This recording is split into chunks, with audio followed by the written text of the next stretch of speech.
मैं दुनिया का कोना कोना देखना चाहता हूँ। पूरी जिंदगी निकल जाएगी ये सब करने में, बाकी सब कब करोगे? बाकी सब क्या? 22 तक पढ़ाई, 25 पे नौकरी, 26 पे छोकरी, 30 पे बच्चे, 60 पे रिटायरमेंट और फिर मौत का इंतजार। ऐसी घिसी पिटी लाइफ थोड़ी जीना चाहता हूँ।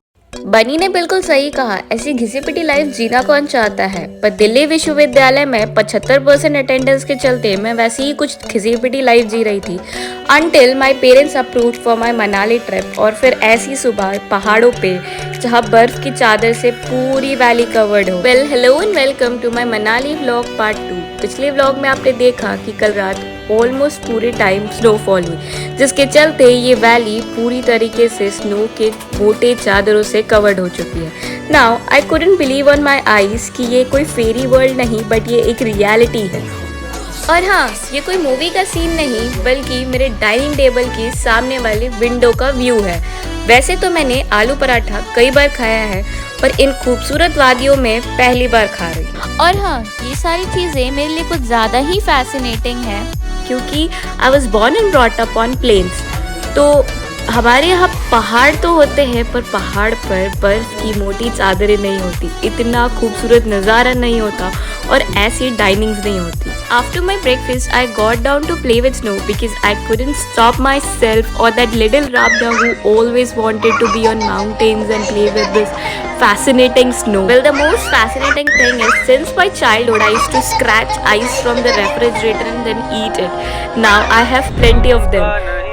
And the most weird thing which I actually did was I ate ice in front of strangers. I know it sounds weird, but it was to-do list since my childhood कि पहाड़ों पे जाके एक बार बर्फ तो खाना। After playing a lot in snow, I got dressed up as आज मेरा day 2 है ट्रिप का और आज मैं जा रही हूँ कुल्लू एक्सप्लोर करने।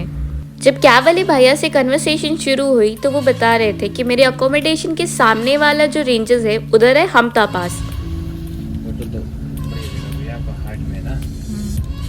फिर भैया पूछ रहे थे कि मुझे किधर जाना है, कसोल के ओवर हाइप कैफेज या फिर कुल्लू के लोकल साइट सीइंग्स। बात ये है सिस्टर, अब आगे आपकी इच्छा। भैया जैसा आप बोलो, जहाँ लोकल्स में ले चल सकते हो उतने लोकल्स में चलने को तैयार है।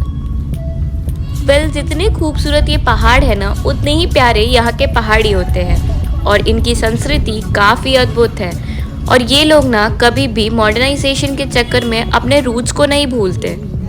बस जो पहाड़ों के लिए डर है ना वो स्नोफॉल के बाद इन फिसलन भरे रास्तों से है, पर वो फिक्र भी दूर हो जाती है जब आपकी गाड़ी की कमान यहाँ के किसी लोकल के हाथ पे हो। You know what? The best thing about today's cab वाले भैया is that he's really talkative like me.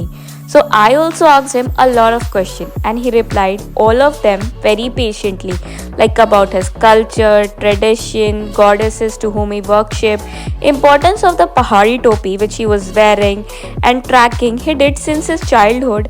And I also asked more about the Khardungla Pass, Rohtang Pass, and many more things. वैसे कितना अच्छा लगता है ना when you interact with a stranger and you come to know about a different culture and tradition.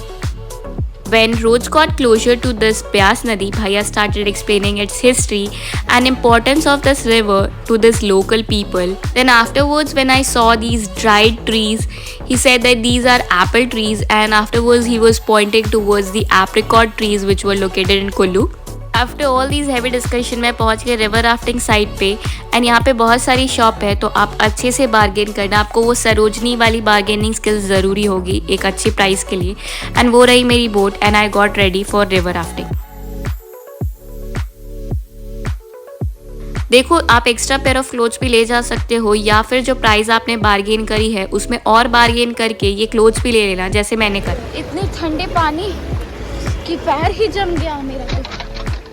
When you will reach to the river rafting site, तो वहाँ पे आपको लाइफ जैकेट्स एंड गियर्स वगैरह पहनाए जाएंगे for the safety purpose. And afterwards भैया started giving instruction about river rafting.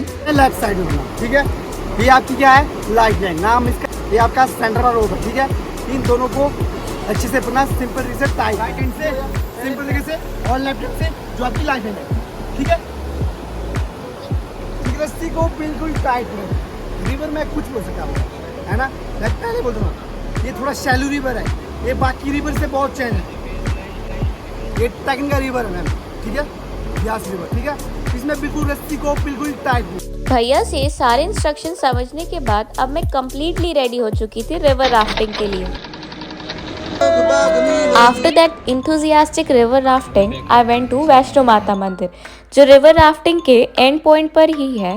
वैसे तो ये मंदिर बाहर से दिखने में सामान्य मंदिरों की तरह ही लग रहा था, पर जब प्रसाद लेकर मैं अंदर गई तो पता चला कि देवी की प्रतिमा गुफा के अंदर है।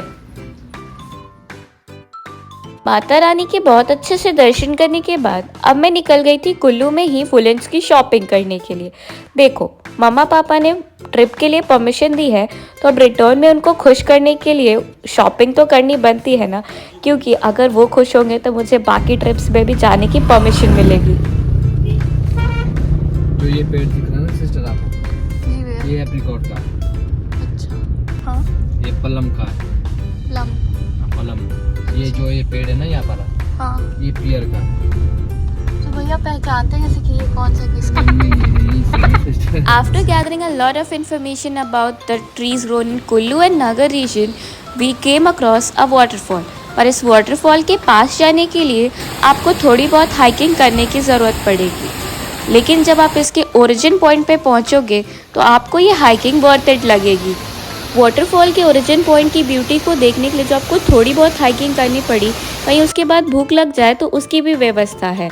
एज वाटरफॉल के पास ही है फूड स्टॉल जहाँ पे सिद्धू एंड मोमोज अवेलेबल हैं, but I got Sidhu for my self. Sidhu finish करने के बाद हम निकल गए नगर कैसल की ओर। फिर रास्ते में दिखे हमें कई सारे लकड़ियों से बने घर, जो भैया बता रहे थे कि 100 साल से भी ज़्यादा पुराने हैं। फिर वो बताने लगे कि यहाँ के रूफटॉप स्लोपिंग वाले क्यों होते हैं। कुछ भी पानी साइड चाहिए गिरा, पिघल के गिर जाता है। पिघल के गिर जाता है, ऐसे भी गिरता है ना ये। ऐसे तो वो जम जाएगा। 100 साल पहले पुराना है ये पूरी लकड़ियों से बना है। लकड़ियों से बना है पूरा। वाह भैया। इसमें भूकंप का झटका भी आएगा ना, इसमें कोई फर्क नहीं पड़ेगा। क्यों भैया? इसमें लकड़ी लगी है ना। अच्छा हाँ, वो कैसे गिरा? ये शायद नीचे कोई कुछ ऐसे खंभा सड़ा हुआ होगा ना, तब गिरा होगा। अच्छा। जब इन पथरीले रास्तों से हम थोड़ा आगे बढ़ रहे थे तो भैया एक जगह पानी पीने के लिए रुक गए। वहाँ की इम्पोर्टेंस जब मैंने उनसे पूछी तो इन्होंने बताया कि ये देवताओं का पानी है। उसकी इम्पोर्टेंस समझने के बाद मैंने भी उस पानी को थोड़ा बहुत बॉटल में भर लिया। After getting back to the vehicle, we were going towards the Nagar Castle, but there was a huge crowd in the parking area, so first we went to the art gallery. ये art gallery नगर castle से थोड़ा ही ऊपर है, but this place is really peaceful and very artistic.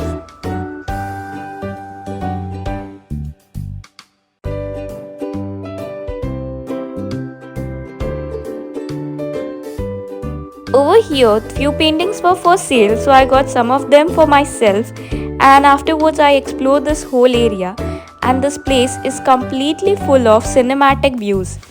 When I was getting back to my cab, I saw a construction of house was taking place which was completely done by woods. Finally, now we are going towards Nagar Castle. यहाँ पे पुराने ज़माने में कुल्लू के राजा रहा करते थे, पर अब इसको होटल और रेस्टोरेंट में कन्वर्ट कर दिया गया है, and now public can use it for dining and accommodation purpose as well. इस कैसल को बनाने के लिए पत्थर और देवदार की लकड़ियों का इस्तेमाल किया गया है, और इन लकड़ियों पर की गई है काफ़ी खूबसूरत नक्काशियाँ जो इसको और भी सुंदर बनाती है। After exploring all the famous spots of Kullu region, we were returning back to hotel. But unfortunately, due to shortage of time, हम मणिकरण नहीं जा पाए क्योंकि कसोल मेरे होटल से काफ़ी दूर था एंड मेरा होटल पहाड़ के काफ़ी ऊपर है, इसलिए तो मैं काफ़ी उदास हो गई। तो भैया ने मुझे खुश करने के लिए दिखाया ऐसे हॉट स्प्रिंग जो कुल्लू रीजन में ही अवेलेबल थे, एंड उसके बाद फिर हम गए एक पेड हॉट स्प्रिंग के पास जहाँ पे आप बात भी कर सकते हो। After seeing that natural hot spring, I returned back to my hotel. At this point of time, I was so badly tired that all I needed was food. And late evening, I had my dinner, which was roti mixed with sabji and some dal. Well, rice was also available, but in dinner, I don't prefer rice. I hope you like the content and don't forget to support to my YouTube channel.